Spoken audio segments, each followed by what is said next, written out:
Good morning, students. Today we have to discuss about a new tissue, that is muscular tissue. Actually, in this class we will complete muscular tissue as well as nervous tissue both, because these both are the small topic, short topic, so we can complete it in a single class.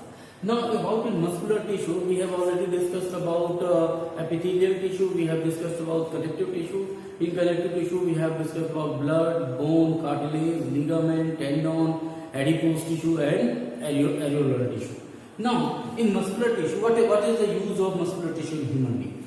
Or in organism, you can say that. So, muscular tissue or elongated tissue, and these tissue have some contractile proteins. They have some contractile proteins. Contractile का मतलब क्या होता है? जो contract और relax हो सकते हैं. कॉन्ट्रेक्टाइल मींस कॉन्ट्रैक्ट और रिलैक्स हो सकते हैं. कॉन्ट्रेक्टाइल प्रोटीन है. कौन कौन से वो कॉन्ट्रेक्टाइल प्रोटीन? वो कॉन्ट्रेक्टाइल प्रोटीन है एक्टिन और मायोसिन. दरअसल ये एक्टिन और मायोसिन के बारे में आप ज्यादा पढ़ेंगे कहाँ? क्लास 11th में, जहां आप मस्कुलर कॉन्ट्रैक्शन के बारे में पढ़ेंगे. फिलहाल आपको इतना ध्यान रखना है, अपने नॉलेज में रखना है कि मसल सेल में दो स्पेसिफिक टाइप के प्रोटीन पाए जाते हैं. उनका नाम क्या है? एक्टिन और मायोसिन. और ये दोनों कैसे? कॉन्ट्रैक्टाइल प्रोटीन है. कॉन्ट्रैक्टाइल प्रोटीन का मतलब होगा ये कॉन्ट्रैक्ट भी हो सकते हैं, रिलैक्स भी हो सकते हैं. और इनकी इसी कॉन्ट्रैक्शन और रिलैक्सेशन की प्रोसेस के कारण, कॉन्ट्रैक्शन एंड रिलैक्सेशन की प्रोसेस के कारण, they are capable of movement of body. हमारे शरीर में जहां कहीं भी मूवमेंट की प्रोसेस होती है, वो यदि किसी टिश्यू के कारण पॉसिबल है, तो वो कौन सा टिश्यू है? Muscular tissue. फॉर एग्जाम्पल, मान लीजिए मेरा हाथ है. ये जो मैं हाथ को अपना इधर मोड़ पा रहा हूं, ये मोड़ने के पीछे क्या है? यहाँ की जो मसल्स हैं वो कॉन्ट्रैक्ट हुई, सिकुड़ी, और यहाँ की मसल्स क्या हुई? इलोंगेटेड हुई. तो आप ये समझ जाइए कि दो तरीके की प्रोसेस होती है. मसल में कॉन्ट्रैक्शन हो सकता है या रिलैक्सेशन हो सकता है. तो जब कॉन्ट्रैक्शन होता है या रिलैक्सेशन होता है, उस कंडीशन में बॉडी के पार्ट का मूवमेंट देखने को मिलता है. मेरा मुंह, मैं जो बोल रहा हूं, तो ये मसल्स यहाँ की क्या हो गई हैं? रिलैक्स हुई होंगी, कॉन्ट्रैक्ट हुई होंगी. तो ये कॉन्ट्रैक्शन और रिलैक्सेशन जो है, ये पॉसिबल हो पाता है किसके थ्रू? मस्कुलर टिश्यू के थ्रू, जो कि इलोंगेटेड है और जिनके पास पाया जाता है क्या? दो स्पेसिफिक टाइप का प्रोटीन, एक्टिन और मायोसिन. तो ये तो हुआ ही बात इसकी बेसिक कॉन्सेप्ट की, कि यदि एक मस्कुलर टिश्यू की हम बात करें तो उसमें कॉन्ट्रैक्टाइल प्रोटीन होगा, एक्टिन मायोसिन, जो कि कॉन्ट्रैक्शन और रिलैक्सेशन कराएगा, जिससे हम मूवमेंट कर पाएंगे. यानी ऑर्गेनिज्म की जितनी भी मूवमेंट है वो तभी पॉसिबल है जब आपके मसल्स काम कर रहे हैं. जब कभी भी मसल्स आपके काम नहीं करते तो आप मूवमेंट नहीं कर सकते. एग्जाम्पल के तौर पर आपने देखा होगा पैरालिसिस की कंडीशन. पैरालिसिस में क्या होता है? मसल्स की मूवमेंट रुक जाते हैं, कैल्शियम आयन की कमी होने के कारण, टिटेनियम के कारण. तो ये जो मसल्स कॉन्ट्रैक्शन जब रुक जाता है, उस कंडीशन में वो पैरालिसिस की कंडीशन होती है. तो हम जो मूव कर पाते हैं, इतनी ब्यूटीफुल लाइफ को देख पाते हैं, वो because of this muscular tissue. Is it clear? कई बार आप दौड़ते दौड़ते आपके पैरों में क्रैम्प आ जाता है. ये जो क्रैम्प आता है कब? जब आपके मसल्स कुछ देर के लिए काम करना बंद कर देते हैं, because of formation of lactic acid. तो ये मस्कुलर टिश्यू का काम है, कॉन्ट्रैक्शन और relaxation. On the basis of their movement, on the basis of their presence, on the basis of their structure, in muscular tissues को हमने जो है तो 3 भागों में डिवाइड कर रखा है. तो पहले थोड़ा बेसिक देख लेते हैं, उसके बाद हम फिर बात करेंगे कि उन तीनों की अलग अलग खासियत क्या है. सो मस्कुलर टिश्यू नॉर्मली 3 भागों में हम डिवाइड करते हैं. 3 तरीके के मस्कुलर टिश्यू पाए जाते हैं. पहला है, इसको बोलते हैं स्केलेटल मसल. Skeletal muscle. इसको बोलते हैं स्मूथ मसल, एक टाइप. मैं इनके लोकल नेम पहले लिख रहा हूं क्योंकि वो याद करने में आसान होते हैं. इसको बोलते हैं कार्डियक मसल. तो 3 तरीके के मसल्स पाए जाते हैं. मैंने कही कि on the basis of shape, structure and function हमने इनको 3 भागों में डिवाइड किया है. स्केलेटल मसल वो मसल होती हैं जिनका एक और दूसरा नाम है, उनको हम कहते हैं वॉलेंट्री मसल. वॉलेंट्री मतलब they are in a control of our own will, ये हमारे हिसाब से काम करते हैं. तब हम उनको बोलते हैं क्या, वॉलेंटरी मसल। जब आप स्मूथ मसल्स की बात करते हैं तो इनके लिए वर्ड दिया जाता है इनवॉलेंटरी। मतलब they are not in control of our own will, ये हमारी इच्छा के हिसाब से काम नहीं करते। कैसा है अभी हम इस पे डिस्कस करेंगे। तीसरा है कार्डियक मसल। दरअसल ये मसल जो है ये इन दोनों मसल का कंबाइंड फॉर्म है। स्ट्रक्चरली आप इसको देखेंगे तो ये स्केलेटल मसल से मिलती है, लेकिन फंक्शनली आप देखेंगे तो वो किससे मिलती है, स्मूथ मसल से मिलती है। और ये भी बाय नेचर कैसी है, इनवॉलेंटरी। कैसी है, involuntary muscle. Is it clear? अब इन स्केलेटल मसल का एक तीसरा नाम भी है, उसको हम बोलते हैं स्ट्रिएटेड मसल्स, क्योंकि इसमें स्ट्रिप्स दिखाई देते हैं। कैसे, वो बात करूंगा। इसका एक तीसरा नाम है अनस्ट्रिएटेड।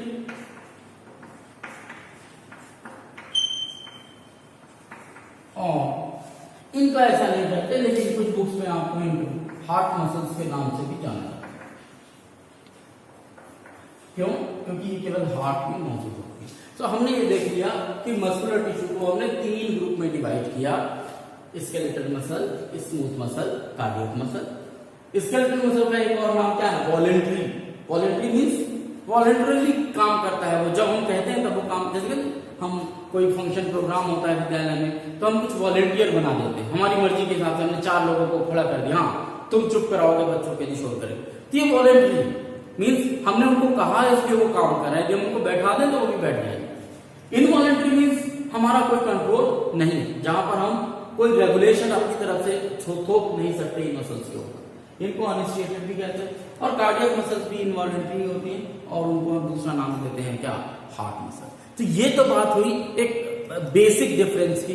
अब हम बात करेंगे कि स्केलेटल मसल किस तरीके की होती है, कहां कहां पाई जाती है, क्या मतलब है वॉलेंटरी को और क्या मतलब है स्ट्रिएटेड का। इसी तरीके से स्मूथ और कार्डियक के बारे में भी बात करें।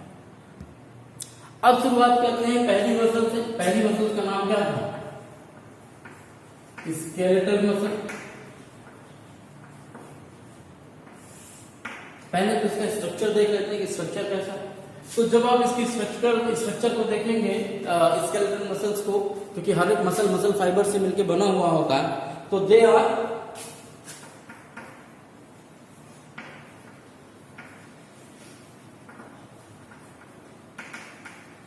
Cylindrical long. सिलेंड्रिकल लॉन्ग होने के साथ साथ ये कैसे होते हैं, अनब्रांच्ड होते हैं। सिलेंड्रिकल लॉन्ग अनब्रांच्ड एंड एक बड़ा इंपॉर्टेंट कैरेक्टर ये होता है मल्टी न्यूक्लिएटेड। क्या होते हैं ये, multi nucleated means many nucleus in a cell. जब एक ही सेल में ज्यादा न्यूक्लियस मौजूद होते हैं तो उसको बोलते हैं मल्टी न्यूक्लिएटेड। कैसी है ये, सिलेंड्रिकल है, लॉन्ग है, अनब्रांच्ड है और मल्टी न्यूक्लिएटेड, 3 कंडीशन हो। अब बात आती है, ये उनके स्ट्रक्चर की बात हुई, बात आती है इनके नाम की। स्केलेटल मसल क्यों कहते हैं, स्केलेटल मसल इसलिए कहते हैं क्योंकि they are connected with skeleton at any point, means ये ऐसी मसल है जो कहीं ना कहीं हमारे शरीर का जो स्केलेटन सिस्टम है, बोन सिस्टम है, उससे कहीं ना कहीं टच में आ रही बात। मतलब ये जितनी भी आपके मसल्स पाएंगे ये कहीं ना कहीं बोन से टच है, एक साइड में कहीं ना कहीं बोन से टच है, या दोनों साइड जो है तो बोन से जुड़ी हुई है, और इसीलिए इसको स्केलेटन मसल भी कहते हैं। तीसरा जो हमने नाम दिया था वॉलेंट्री, वॉलेंट्री क्यों कहते हैं, voluntary muscles as they function as per our will. मतलब हम जब चाहेंगे देन ओनली दे फंक्शन। ये मेरा हाथ ये उंगलियों में जो मसल्स लगी हुई है ये तभी काम करेंगी जब मैं चाहूंगा कि ये चौक को पकड़े। यदि मैं नहीं चाहूंगा तो चौक को छोड़ देंगे। आरी बात मीन्स इन उंगलियों के ऊपर, इन मसल्स के ऊपर मेरा पूरा कंट्रोल है, इन हाथों के ऊपर मेरा पूरा कंट्रोल है, पैरों के ऊपर मेरा पूरा कंट्रोल है, मेरे चेहरे के ऊपर मेरा पूरा कंट्रोल है। क्यों? मैं जब चाहूंगा तब मुंह खोल के बोलूंगा, जब इच्छा होगी नहीं बोलूंगा, मुंह बंद कर लूं। तो जब मसल्स के ऊपर आपका कंट्रोल हो, यानी आप जब चाहें तब वो काम करें, आप जब ना चाहें तब काम ना करें, ऐसी मसल्स को हम कहते हैं क्या?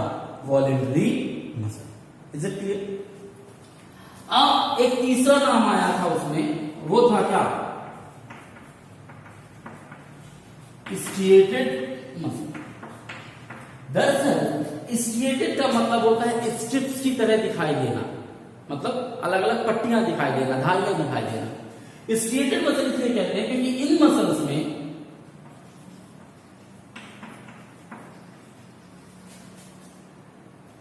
कॉन्ट्रेक्टाइल प्रोटीन कौन कौन था? एक्टिन एंड मायोसिन, ये दोनों मौजूद हैं। और मजेदार बात यह है कि इनकी अरेंजमेंट ऐसी होती है कि यदि आप किसी मसल फाइबर को देखें तो आपको एक डार्क बैंड दिखाई देगा, फिर एक लाइट बैंड दिखाई देगा, फिर एक डार्क बैंड दिखाई देगा, फिर लाइट बैंड दिखाई देगा, डार्क फिर लाइट, डार्क फिर लाइट, डार्क फिर लाइट। तो ये देखिए, ये बहुत सारे डार्क बैंड हो गए और ये बहुत सारे क्या हो गए? Light band. तो चूंकि डार्क और लाइट बैंड दिखाई देते हैं, इसीलिए चूंकि स्ट्रिप्स दिखाई देती है। और डार्क और लाइट बैंड क्यों दिखाई देते हैं? डार्क बैंड वहां दिखाई देता है जहां मायोसिन मौजूद होता है, लाइट बैंड वहां पे दिखाई देता है जहां पर एक्टिन होता है। मैं फिर कह रहा हूं, इससे ज्यादा आप 9th क्लास में मत पढ़िए, हायर क्लासेस में जाएंगे तब आपको ये बात समझ में आएगी। और लाइट और डार्क बैंड आपस में क्रॉस करते हैं, जिसके कारण कॉन्ट्रैक्शन और रिलैक्सेशन होता है। तो चूंकि ये इस तरीके का अरेंजमेंट देखा जाता है, इसीलिए इन मसल्स को क्या कहते हैं? स्ट्रिएटेड मसल कहते हैं। और स्केलेटल मसल वो मसल है जो आपके शरीर में सबसे ज्यादा लोकोमोशन का मूवमेंट कैरी आउट कराने का काम करती है। तो आप ये समझ जाइए, responsible for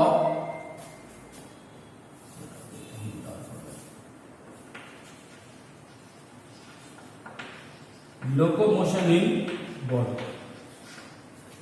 is it clear? एक और बड़ी इंपॉर्टेंट चीज है, क्योंकि ये मसल ऐसी है जो हमारी विल पावर पे काम करती है। चाहे आपने देखा कि कोई इंसान दिन भर चाहूं तो लिखते रहूं बोर्ड में, is it possible? Answer is no. थोड़ी देर के बाद मेरे हाथ थक जाए। चूंकि हमारे विल पावर पे काम करती हैं, हम इनसे ज्यादा काम ना ले लें, इसलिए नेचर ने ऐसा बना रखा हुआ है कि by nature they are fatigued, means थक जाती हैं। कुछ देर काम करने के बाद ये क्या होती हैं? थकती हैं, यानी ये कंटिन्यूएशन में काम नहीं कर सकती। ये भी ये क्या है?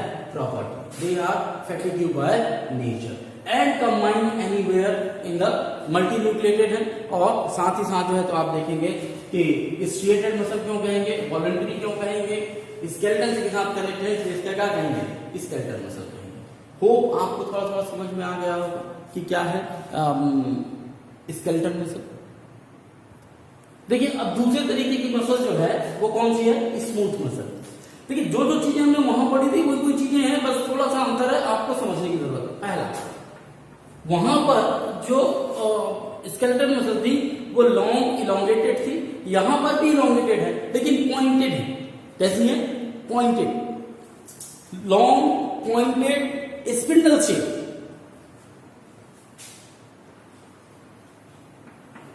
मसल्स आर या भी लॉन्ग है और कैसी है? पॉइंटेड। पॉइंटेड में कैसा? Spindle shape. अभी मैं बताता हूं आपको, स्पिंडल शेप। और वहां मल्टी न्यूक्लिएटेड थी, जहां पर कैसी है? Uni nucleated. Uni nucleated means एक सेल में एक सिंगल ही न्यूक्लियस होता है। स्पिंडल शेप का मतलब कुछ इस तरीके का। तो आप ये देखिए, ये कोना है, एक सिंगल सेल होगी इस तरीके लाइक ये कहलाता है क्या? Spindle shape structure. Is it clear? दूसरा, इनको हम कहते हैं क्या? Involuntary muscle. क्या कहते हैं इनको? involuntary means they cannot be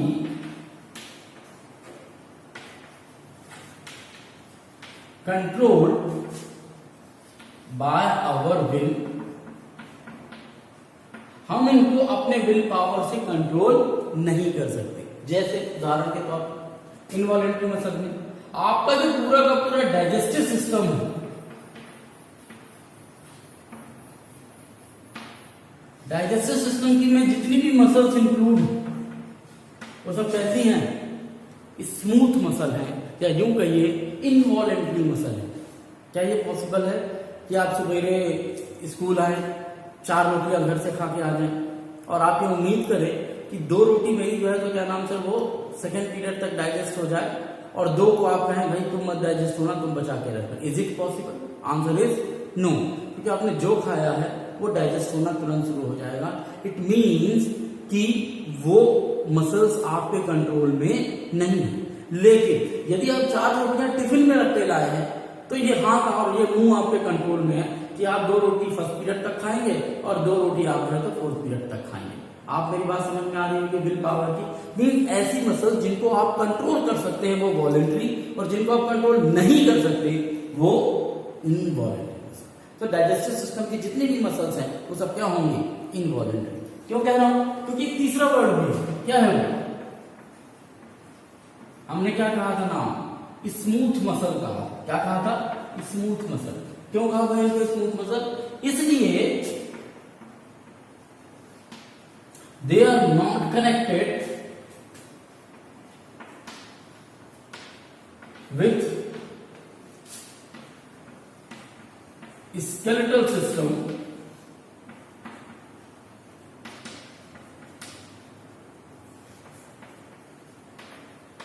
at any time। ये हमारे बॉडी के स्केलेटल सिस्टम से कहीं से भी टच नहीं। आप देखिए, अब यहां तक जब तक आपका ये मुंह में रहता है फुट, तब तक ये बोन के साथ अटैच है, तब तक आप जब तक निगलते नहीं है तब तक वॉलेंट्री है। लेकिन जैसे एक बार आपने फुट को निगला, ओसोफेगस में गया, उसके बाद पूरा अंदर तक नीचे तक जाते हुए कहीं भी वो बोन से अटैच नहीं होता, और इसीलिए वो कहलाती है क्या? Smooth muscle.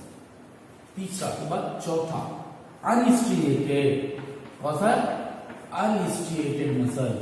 क्योंकि ये मसल्स कॉन्ट्रैक्शन रिलैक्सेशन करते हैं, लेकिन इनका जो अरेंजमेंट होता है उसके हिसाब से एक्टिन और मायोसिन के डार्क और लाइट बेल्ट नहीं दिखाई देते। और चूंकि इसमें कोई स्ट्रिएशन नहीं पाया जाता, इसलिए इनको क्या बोलते हैं? No striped structure. और इसीलिए इनको कहते हैं क्या? Unstriated muscle. अब बात ये आती है कि चूंकि यदि ये स्मूथ मसल है, ये हमारे इंटरनल बॉडी पार्ट में पाई जा रही हैं, इनको कंट्रोल करने के लिए हमारे पास कोई विल पावर तो है नहीं, तो ये अपने से काम करती हैं। तो क्या ये कभी थकती नहीं होंगी? तो आंसर है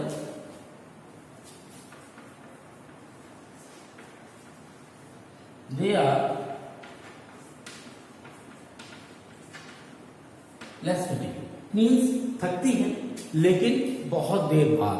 क्यों? क्योंकि इनका कंट्रोल पूरा बॉडी के ब्रेन के थ्रू होता है, हमारे विल पावर पे नहीं होता। तो ये भी फैटिग होती है लेकिन बहुत जल्दी नहीं होती। उदाहरण के तौर पर आप भोजन करते जाइए, बहुत देर जब बहुत ज्यादा भोजन कर लेंगे तब आपके पेट में दर्द होना शुरू होगा या वो काम करना बंद करेंगे। तो इनका भी फैटिग नेचर होता है बट बहुत लेस होता है comparatively to skeletal muscle. Skeletal muscle कैसी होती है? स्केलेटल मसल वैसी होती है कि जहां पर आप अपने विल पावर पे काम करते हैं तो वो थकती भी बहुत ज्यादा है, फैटिग भी होती है, तो उनको क्या देना जरूरी होता है?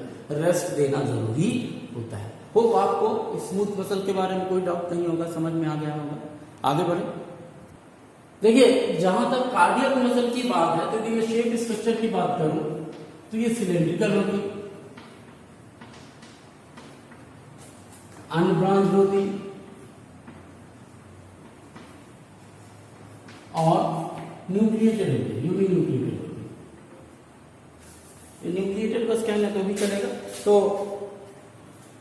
न्यूक्लिएटेड लिखिए या यूनिन्यूक्लिएटेड लिखिए इस बात।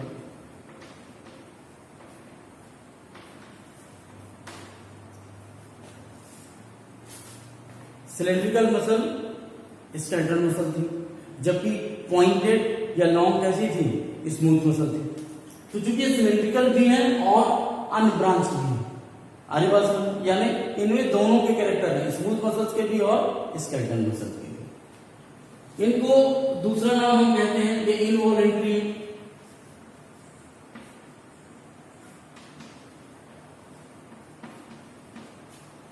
क्योंकि ये हमारे कंट्रोल पे नहीं, हम ये नहीं चाह सकते कि हार्ट हमारा पंप करना 5 मिनट के लिए 7 मिनट के लिए रुक जाए, क्योंकि जिस दिन हार्ट ने पंप करना बंद कर दिया हिसाब किताब खत्म हो जाएगा, फिर कुछ करने लायक आप नहीं बचेंगे। तीसरा, इनको एक और नाम दिया जाता है हार्ट मसल, क्योंकि ये मसल्स केवल कहाँ मिलती हैं आपको, हार्ट में। और चूंकि इनमें दोनों होगा, या आप ऐसे समझ लीजिए कि स्केलेटल मसल का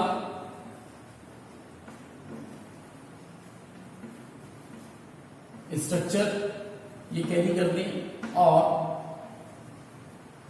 इस स्मूथ मसल का ये फंक्शन लेकर चलती है, यानी एक तरीके से दोनों का कंबाइंड फॉर्म है। जहां तक रही बात फैटिग होने की, तो दे आर नेवर फैटिग, ये कभी भी थकती नहीं है, क्योंकि जिस दिन कार्डियक मसल थक गई, आप समझ जाइए आप थक गए, तो कार्डियक मसल को थकने नहीं देना, काम करते रहने देना है, ये कार्डियक मसल होती है। डायग्रामेटिकली आप देखेंगे तो इनका डायग्राम आपको ब्रांच अनब्रांच दोनों के बीच का मिलेगा, यूनिन्यूक्लिएटेड स्ट्रक्चर होते हैं। होप आपको तीनों मसल फाइबर में डिफरेंस समझ में आ गया होगा, और तीनों का मेन काम क्या है, कॉन्ट्रैक्शन और रिलैक्सेशन करना। क्या करना, कॉन्ट्रैक्शन और रिलैक्सेशन करना। इसके बाद एक छोटा सा टॉपिक आएगा नर्वस सिस्टम के ऊपर या न्यूरॉन्स के ऊपर, उसको भी देख लेते हैं। और उससे पहले ये जान जाइए कि जितनी भी कार्डियक मसल्स हैं वो रिदमिक कॉन्ट्रैक्शन और रिलैक्सेशन का काम करते हैं, किसमें, हार्ट में, जिसके कारण आपके पूरे बॉडी में ब्लड पंप हो पाता है। जिस दिन कार्डियक मसल्स ने काम करना बंद कर दिया, उस दिन बड़ी तकलीफ हो जाएगी, वही हार्ट अटैक की कंडीशन होती है, या यूं कहो कि लाइफ का लास्ट कंडीशन होता है। तो कार्डियक मसल्स में रिदमिक कॉन्ट्रैक्शन और रिलैक्सेशन होता है, जिससे हार्ट पंप करता है। देखिए, जब हम बात करते हैं नर्वस टिश्यू की, तो नर्वस टिश्यू में हमारे बॉडी का नर्वस सिस्टम होता है।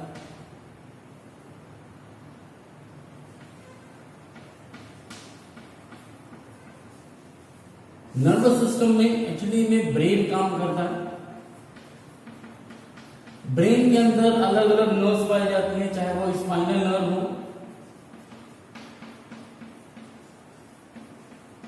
या दूसरी होती है क्रेनियल नर्व।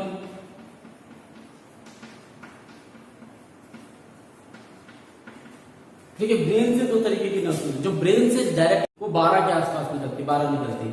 और जो स्पाइनल नर्व होती है, जो आपका ये एलिमेंट्री के नाल होता है, नीचे से पीछे रीढ़ की जो हड्डी होती है, उनसे जो नर्व्स निकलती है उसको बोलते हैं स्पाइनल नर्व। आने मेरी बात है। और ये नर्व्स भी अल्टीमेटली जो लास्ट में जब पहुंचती है, तो एक नर्व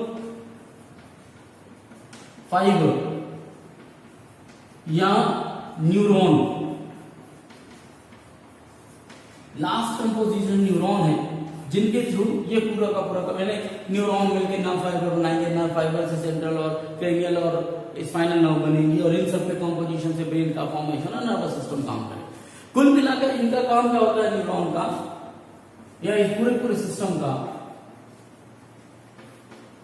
ट्रांसफर ऑफ इंफॉर्मेशन, और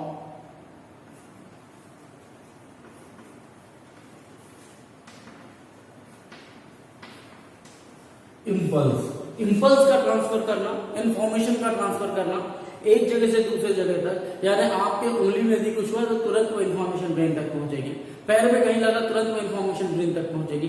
तो इस इन्फॉर्मेशन को एक वायर के फॉर्म में, क्यों, क्योंकि आपको पता है नर्व सेल सबसे लॉन्गेस्ट सेल्स होती है आपके बॉडी में, तो ये आपको जुड़ के उस इन्फॉर्मेशन को ब्रेन तक पहुंचाने का काम करती है। तो ये नर्वस सिस्टम है जिसमें न्यूरॉन आपको पढ़ना है। 9th क्लास के लेवल तक आपको नर्व सेल का स्ट्रक्चर पता होना चाहिए, वो कैसा डायग्राम होता है, उसकी नेमिंग क्या होती है, कौन कौन से कंपोनेंट होते हैं, इतना भी यदि आप जानते हैं तो नर्व टिश्यू में आपको का काम आपका बन जाएगा। जब आप 10th में पहुंचेंगे तो वहां एक चैप्टर है बकायदा nervous tissue, control and coordination, जहां पर आप पहली बार देखेंगे कि किस तरीके से नर्वस सिस्टम आपका central nervous system, peripheral nervous system और ऑटोनॉमिक नर्वस सिस्टम में डिवाइड होता है। और फिर सेंट्रल नर्वस सिस्टम में भी ब्रेन और नर्व्स आती हैं, और फिर ब्रेन का स्ट्रक्चर है, नर्व्स का फंक्शन है, तो वो आप नेक्स्ट क्लास में 10th में पढ़ेंगे। फिलहाल यदि मैं एक नर्वस टिश्यू की बात करूं तो दिखता कैसे, ये बड़ा इंपॉर्टेंट क्वेश्चन है, कई बार एग्जाम में पूछा गया नर्व का डायग्राम बनाने के लिए, उसकी नेमिंग करने के लिए। तो अब देखिए नर्व में दो पोर्शन होते हैं, एक तो इस तरीके का,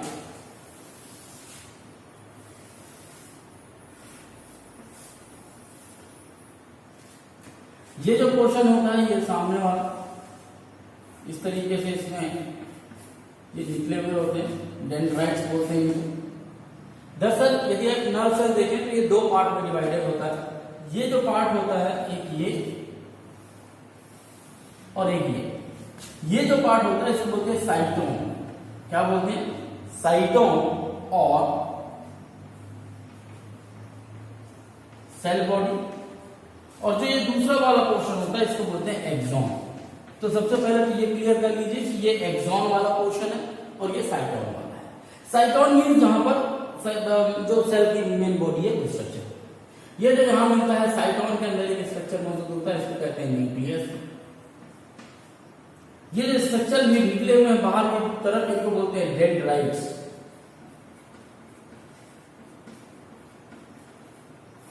डेंड्राइट्स बोला जाता है। इस साइटोन के अंदर या सेल बॉडी के अंदर यहां पर कुछ फ्लूइड पाया जाता है। इस फ्लूइड को हम बोलते हैं साइटोप्लाज्म। और नर्व टिश्यू में एक स्पेसिफिक स्ट्रक्चर पाया जाता है, इस तरीके के ग्रेन्यूल्स पाए जाते हैं। इन ग्रेन्यूल्स को हम कहते हैं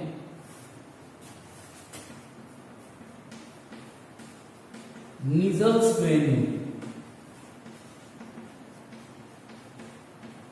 क्या नाम बोलते हैं उनका? नीजल्स ग्रेन्यूल। तो वो पाया जाता है। तो ये तो बात हो गई किसकी? स्ट्रक्चर की, जो यहां मौजूद है। न्यूक्लियस हो गया, साइटोप्लाज्म हो गया, जो ग्रेन्यूल्स उनको नीजल्स ग्रेन्यूल कहेंगे। ये आगे की तरफ जो निकले स्ट्रक्चर है इनको डेंड्राइट्स कहेंगे। ये पूरा का पूरा बॉडी साइटोन या सेल बॉडी कहलाएगा। अब जो आगे की तरफ आप देख रहे हैं यहां पर भी फ्लूइड भरा हुआ होता है। ये जो फ्लूइड भरा होता है एक्सॉन के अंदर, इसको कहा जाता है एक्सोप्लाज्म। इसके अंदर जो साइटोन के अंदर बचा उसको साइटोप्लाज्म, जो एक्सॉन के अंदर बना उसको एक्सोप्लाज्म। एक्सोप्लाज्म के लास्ट में भी आप देखेंगे तो ये स्ट्रक्चर जैसे उधर सामने की तरफ डेंड्राइट्स निकले हैं, इधर निकले होते हैं, इनको बोलते हैं टीलोडेंड्राइट। आपको पता होना चाहिए टीलोडेंड्राइट के लिए यूज होता है, तो जो पीछे की तरफ स्ट्रक्चर निकले उनको टीलोडेंड्राइट। कुछ बुक में इनको एंड प्लेट भी कहा जाता है, आपको ऐसा भी नाम मिलेगा एंड प्लेट। ये समझ जाइए लास्ट वाला पोर्शन। तो वहां से वो इंफॉर्मेशन रिसीव करेगा एक्सॉन से होते हुए यहां देगा। यहां एक दूसरा और नर्व सेल जुड़ा हुआ होगा जो इस इंफॉर्मेशन को लेकर आगे की तरफ प्रोसेस को या इंफॉर्मेशन को बढ़ा देगा। तो ये इस तरीके का नर्वस टिश्यू होता है। नॉर्मली इसी तरीके का नर्वस टिश्यू होता है। इस तरीके के नर्वस टिश्यू को हम बोलते हैं नॉन माइलिनेटेड नर्व। यानी नर्व जो है वो, या नर्व सेल जो है वो दो तरीके की होती है। तो ये कौन सी है? Non myelinated. कैसी है? Non myelin. नॉन माइलिन क्यों? क्योंकि इसमें कहीं पे भी माइलिन सिथ आपको दिखाई नहीं दे रही। तो जब तक माइलिन सिथ नहीं बनी है तब तक ये नॉन माइलिनेटेड। लेकिन कुछ नर्व सेल्स में माइलिन सिथ भी बनी होती है। बात आती है माइलिन सिथ क्या है। दरअसल जो आप एक्सॉन देख रहे हैं, एक्सॉन में यहां पर कुछ स्पेशल तरीके की सेल्स पाई जाती है। इन सेल्स का नाम होता है स्वॉन सेल। क्या नाम है इनका? Sworn cell. स्वॉन सेल की खासियत है कि ये स्वॉन सेल जिन जिन नर्व्स में मौजूद होंगी, ये अपने चारों तरफ एक स्ट्रक्चर का फॉर्मेशन करते हैं, एक सेट का फॉर्मेशन करते हैं। और जब ये अपने चारों तरफ एक सेट का फॉर्मेशन करते हैं तो ये सेट कुछ इस तरीके का दिखने लगता है। चूंकि ये सेट माइलिन का बना होता है इसलिए इसको बोलते हैं क्या? Myelin set. और जिनमें ये माइलिन सेट होता है उस तरीके के नर्व को हम क्या कहने लगते हैं, माइलिनेटेड नर्व। पहले हमने क्या लिखा था, नॉन माइलिनेटेड नर्व, और जब ये माइलिन सेल मौजूद हो जाएगा तो ये क्या हो जाएगी, माइलिनेटेड। तो इस तरीके से नर्व जो है वो दो तरीके की होती है, माइलिनेटेड और नॉन माइलिनेटेड। अब आप कहेंगे साहब इसका क्या यूज है, तो साहब इसका यूज ये है कि नॉन माइलिनेटेड नर्व में इंपल्स का ट्रांसमिशन फास्ट होता है। आगे बस माइलिनेटेड नर्व में इंपल्स का ट्रांसमिशन ऐसे ऐसे होगा, और माइलिनेटेड नर्व फाइबर में इंपल्स का ट्रांसमिशन ऐसे जंप कर करके होगा। आगे बस हायर क्लासेस में तो आप पढ़ोगे कि आखिर क्यों माइलिनेटेड में इंपल्स का मूवमेंट फास्ट होता है, और सॉरी माइलिनेटेड में इंपल्स का मूवमेंट फास्ट होता है और नॉन माइलिनेटेड में इंपल्स का मूवमेंट स्लो होता है। तो साइलेंटली कंडक्शन पाया जाता है एक्चुअली में माइलिनेटेड नर्व में, जंप कर करके मूवमेंट होता है इंपल्सेस का, इसलिए ये प्रोसेस चलती है। ये नॉन माइलिनेटेड था जो कि नॉर्मल। और जब आप 10th में पहुंचेंगे तो आप ग्रे मैटर और व्हाइट मैटर पढ़ेंगे। आपके ब्रेन में, आपके बॉडी में दो तरीके का नर्व का कंपोजिशन दिखेगा, एक थोड़ा डार्क कलर का, एक थोड़ा लाइट कलर का। तो जहां कहीं भी लाइट कलर का आपको मिले, आप समझ जाइएगा कि वहां पर कैसी नर्व है, माइलिनेटेड नर्व। क्यों? क्योंकि जो माइलिन सिल्क होती है थोड़ी चमकदार होती है, व्हाइट कलर की होती है।